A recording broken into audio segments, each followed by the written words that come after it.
And we're back. Thanks everybody for your patience as I have been off for a few weeks here. It worked out great with when Michigan won the Big Ten championship and the couple weeks off before they played TCU this weekend. There was a bit of a perfect storm at work. And so honestly, having those couple weeks made a huge difference for me, but I'm excited to jump right back into things. Now, with that being said, one would think if I was able to take off the week between Christmas and New Year's, that there would be a lot of extra time to work on Michigan video content. That's not the case, though, when there's something scheduled for every single day.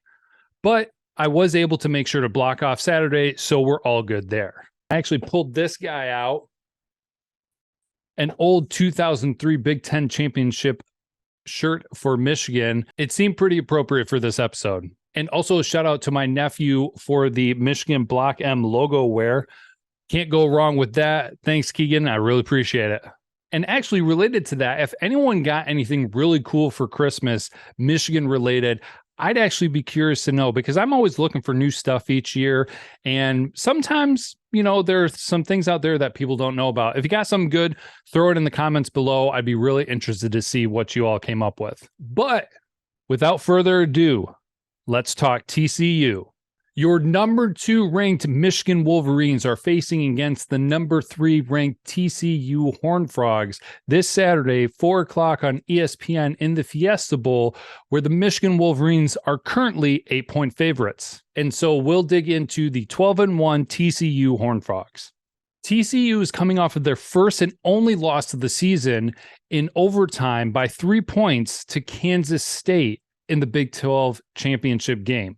Now, TCU did play the Wildcats earlier in the season. It was a home game, which they wound up winning by 10 points. Now, during the regular season, TCU was outscoring conference opponents by 12.4 points per game. They had 10 conference games, 4 of which were one-possession games. A trend that I noticed was that in half of those games, TCU was averaging 290 yards or less in the passing game. And you may be looking at that and thinking, wow, 290 passing yards, that's pretty good. Also, I have to look at from a defensive standpoint on the difference between the Big Ten Conference and the Big 12 Conference. The Big 12 Conference only has one team that is ranked in the top 53 for passing defenses. That's Iowa State at number 11. And actually, TCU had no problem overcoming the Iowa State defense as a whole. But the 54th ranked pass defense nationally was Kansas State, one of the teams that gave them the most trouble and beat them in the championship game. For context and comparison, Michigan is ranked 23rd nationally for their passing defense, which is bound to pose problems for Max Duggan and his offense.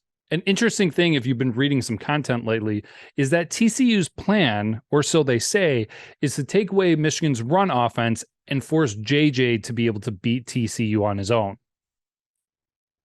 I don't know if they've really been watching the recent games then. TCU's pass defense is only ranked 83rd nationally, and the Michigan offense has only faced against 2 opponents that haven't ranked higher than that. Here's a list of games that Michigan has played and the passing defenses for those teams and the results thereafter, along with the passing yards.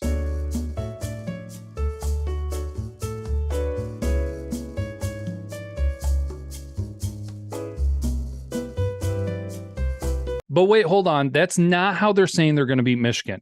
That's what they're going to force JJ to play against. So what they're talking about is their rush defense playing against Michigan's rush offense. And their rush defense is coming in ranked 65th overall.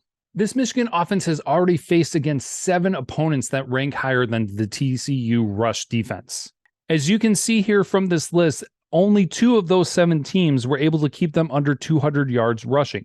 Granted, of course, for most of these games, Corum, a Heisman hopeful, was the lead running back, but we've also noticed that Edwards has had no problem picking up the slack since his injury.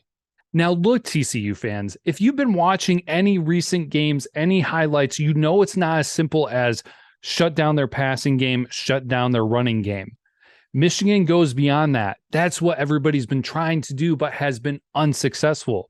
So you really have to hope that your coaching staff is working on something beyond that, because they've got to come and bring something that Michigan hasn't seen yet in hopes to be able to compete against the Wolverines. Now, wait, Let's not say that Michigan has TCU all figured out, because they have Max Duggan, who is the X factor for this team. Honestly, going into things, I thought he might wind up winning the Heisman, especially if somehow TCU was able to overcome, stay undefeated, and beat Kansas State in that Big 12 championship game. He may have been the one taking home the trophy that weekend, but that's my own personal opinion. I have a lot of respect for the guy. He is a football dude. He gets it done. Without him, honestly, I think this season would look quite different for them. But it's not as simple as just having a great quarterback like Max Duggan. He's going to have to play some of his best football and possibly mistake-free to be able to go up against Michigan and try to take them down. Two other huge factors for TCU in this game are on offense, Quentin Johnson, who is an excellent receiver and is going to be expected to play on Sundays in the future. The Michigan secondary is going to have to be all over him, which we've seen them step up in recent weeks and play tremendously. But he's going to be one of those players up there with Henderson from Ohio State that's going to be able to pull off some pretty crazy plays. And then the other one is Miller at running back, who has been the leading rusher for the team for this season, except for 2 games.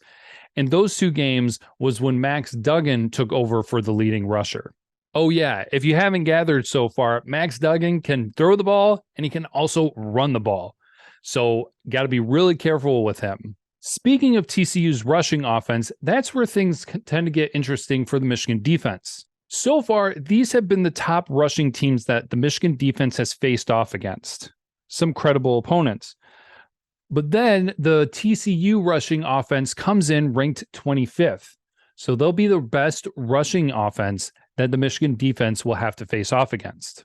Now, for some perspective, the Michigan defense has been able to hold those top rushing offenses to their first, second, or third worst performances in rushing yards this season. So even though they come in highly ranked, Michigan has been able to handle them quite well. Now, ironically enough, the TCU pass offense comes in ranked at 25 as well. So the Michigan secondary is going to be busy when they face off this Saturday, but they will be in familiar territory as their last 2 opponents, Purdue and Ohio State, are both ranked higher than TCU in the passing game. But as I mentioned before, they should not be taken lightly because they definitely do have some weapons and are looking to capitalize against the Wolverines in the passing game. Now, we do know, even though the Michigan secondary is good at what they do, they have allowed some big passing plays, but difference makers are in the second half where they get to lock down and make a big difference in Michigan being able to pull away to get the win. And if you want to specifically look at their most recent game against Purdue, the Michigan defense only allowed 1 total touchdown for the entire game. And so when Purdue got deep into the red zone, they were able to lock down and force field goals instead of touchdowns.